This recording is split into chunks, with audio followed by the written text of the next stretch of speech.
Good afternoon, everyone. This is Turbo Talk in the Florentine room, talking about USB HID, which we defined as hacker interface design. Myself, Richard Rushing, I have Jason Pisani here, and Paul Carugati here. We're from Motorola.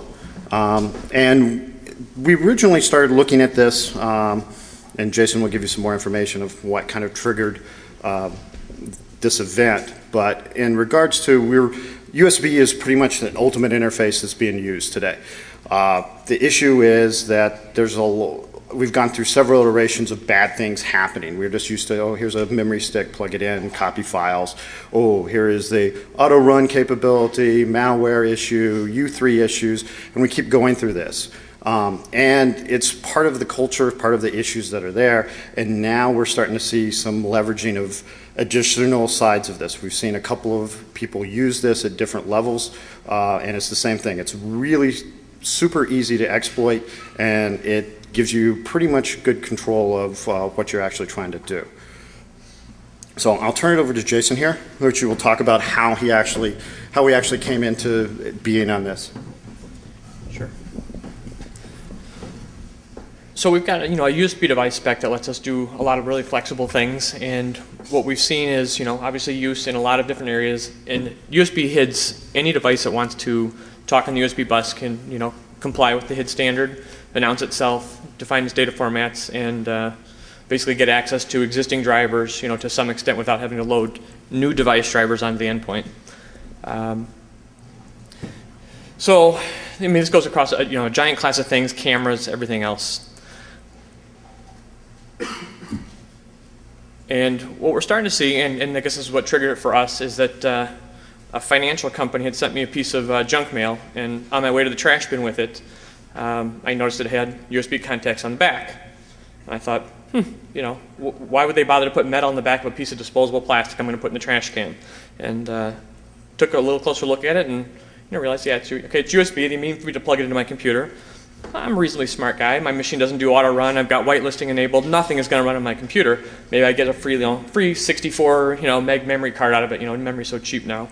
I plugged it in, and little did I know it's going to start to bring up a web page on my computer. Launches an intermediate page, and then eventually lands me at the financial site. But I had to do nothing. Windows saw the device, initialized it as a keyboard, and took an input stream from it, and it can do whatever it wants.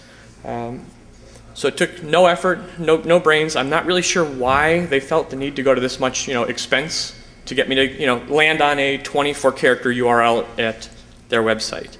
So I guess what we're looking at this is a bypass, an intentional bypass of controls to use this type of device versus anything else, because it bypasses all those auto run controls that we've worked so hard to get disabled in our enterprises. So this is, I think, for us, this is the next thing we're going to have to tackle.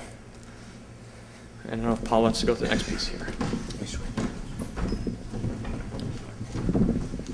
Okay. So after Jason's epiphany and received via snail junk mail, what did we decide to do? So we wanted to try to put this in some sort of proof of concept, right? To see what could we do with this. We had a limited amount of time. So we came up with a few things just again as a proof of concept, just to show you what the potential here and the ability of being able to bypass some of the interactive control features within the operating system. So what we were able to do is identify or find a USB microcontroller, programmable read-write microcontroller, to be able to program to emulate this type of a human interface device. There's a couple of different compilation software programs you can use. WinAVR, we actually used Arduino, which is very, very similar to a C programming interface, object-oriented programming interface, the microcontroller that we used just so happened to support the Arduino software natively. So it was super, super easy. The microcontroller comes with free loader software. I think the chip costs like $20.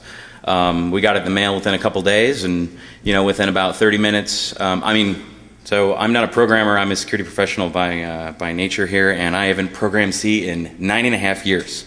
So we sat down, and literally within 20 minutes, we were able to get this working. So what we're going to try to do is demo it for you. It's super quick. It's not very fancy, unfortunately. We're hoping to get something a little more interactive. But I think you'll get the point of the potential danger that this is going to cause. So what we're able to do, and I'll show you the source in a second here, is just simply program the controller to be able to. We emulated exactly the device that Jason was sent in the mail. We also thought, well, hey, what's some of the other super easy exploits that we might be able to run as a result of this? And we're able to open a command line natively without any user input whatsoever, and mount a potentially malicious network share. Ultimately, what we're trying to do is make the impossible possible here, right? So we've already completely disabled auto run, so we're completely fine, right? We've got app whitelisting, we've got all the other different types of security control programs on the OS. We're fine. Not the case, right? The other key point in here that we actually don't have in the presentation is this is cross-platform, right? So auto run is something that's specific to Windows, and other OSs have different variants, obviously. But this is standard HID, right? So this is Windows, Linux, Mac, across the board. And of course, right, making the box do what you want, priceless across. Real quick, before we get into the demo, this is the source. Again, very short. It's like 50 lines or so. For your pleasure, if you'd like to take a look at it. Again, what we're trying to do is just implement a proof of concept, show you the potential here, right? This obviously is in the end all be all what we're going to show you, but I think you get the point of the potential danger that this might have. So the first demo I'll show you. The device itself will obviously if it's the first install, it will load the driver. We've got a 30-second wait for the HID driver to finish installing. It'll then simply emulate a Windows hotkey input, open up a command prompt, and then attempt to mount a share outside of the internal network.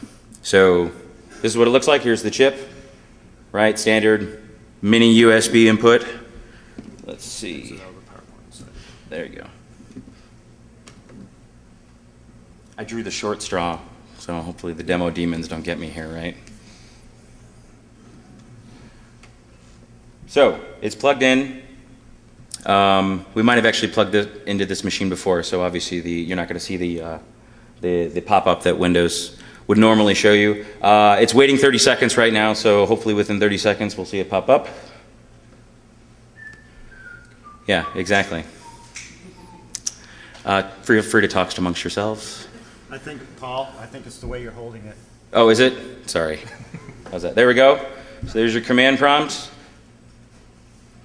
And then it should shift focus back to the original window, which it did, but didn't work the way I wanted it to. But so obviously, again, nothing major frills, nothing majorly fancy here. But the point is what we're able to do is just simply by installing this, auto run is completely disabled. It's not executing any PE. It's simply just emulating keyboard, human interface device keystrokes into the system.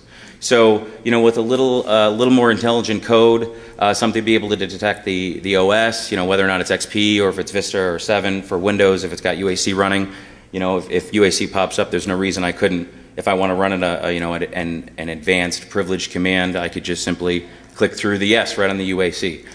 The key here is being able to do this quick, so the user is completely unaware of anything happening, and the majority of them, at least in my family, would definitely fall into that category. One other point I did forget to mention is within the source, you'll see I did put a bunch of sleeps in here to make this run a little slower, just so for the purposes of the demo, so that you could actually see the windows popping up. But you can go as fast as the input would expect, right? So anticipate any actual user interaction that's going to be changing what you're anticipating on the screen. This could go, within.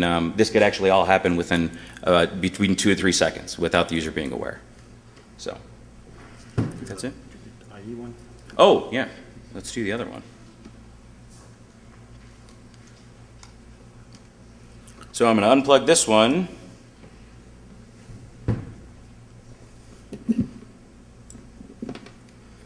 And plug in this one. Ooh, yeah, I know.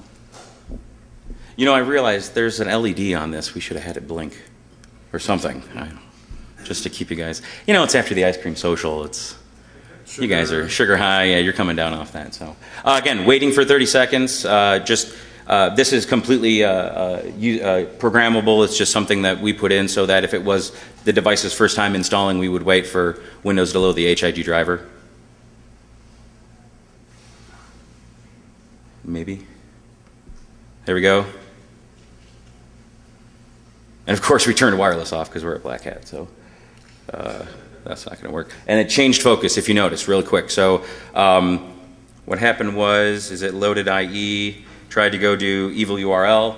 Again, you could point this directly to a file on a web server, click through the accept yes to download, and then it automatically changed focus, so it went right back to the window I was looking at. So again, you blink for a couple seconds. Keep in mind I slowed this down specifically for this demo, so if a user blinks for a couple seconds, drops a quarter on the floor, they're going to miss that. So I think that's it. Richard, you're up. Thanks, Paul. Yeah. So, and we've looked at different things in this. So you can, again, being in a keyboard design, you can use hotkeys to functionally make your screen go external. So all of a sudden the screen would go black, looks what happens, it's actually going to the external monitor, come back online, you're back on the other side. So all sorts of different ways to hide in the background and do other functions. So what can you do on this side of it? And this is where it gets some of the areas. We've looked at the web page download, malware is always fun. You can even force log on. So if they're cached any credentials or anything else, you can look at it, capture that in the areas. Again, click through anything. Really, anything you really are desired to want in this area. It's also one of these items that is a corporate nightmare, as I refer to it as, that if it works on one machine in an organization, it's probably going to work on every single machine in the organization. And once you have one capability, you can go for that. You can also create VNC type like access very easily. So you can actually get a shell running somewhere in the background, missing the focus on that. Copy files too from shares, backup things over the internet. Anything that you want to eliminate, emulate on the keyboard, you can actually do. It's really limited by just what your imagination actually sits down with. It's all keyboard shortcuts, and again, how to hide things, sizing windows, everything else is part of the issue, so in minimization and everything else. So it's always something that we really left with, well, what can you actually do? And then we start looking at, okay, what's the futurescape of this? What can you actually do to get into some of the areas? And one of the key things that came into it as a known issue in the past, if we can minimize some things here, and do like I want to do is that screensavers. I know it's really silly, but it goes back to the same kind of idea. Once somebody has physical access to your device, game over.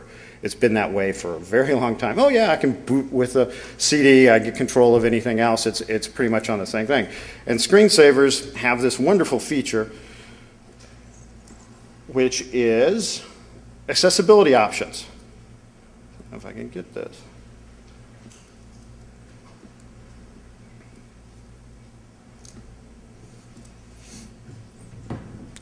So screensaver is enabled, and I can turn on certain accessibility options. Do you want to enable high contrast or not?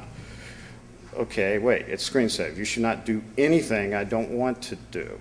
And accessibility options are designed to bypass in some of those levels, which allow you access to certain things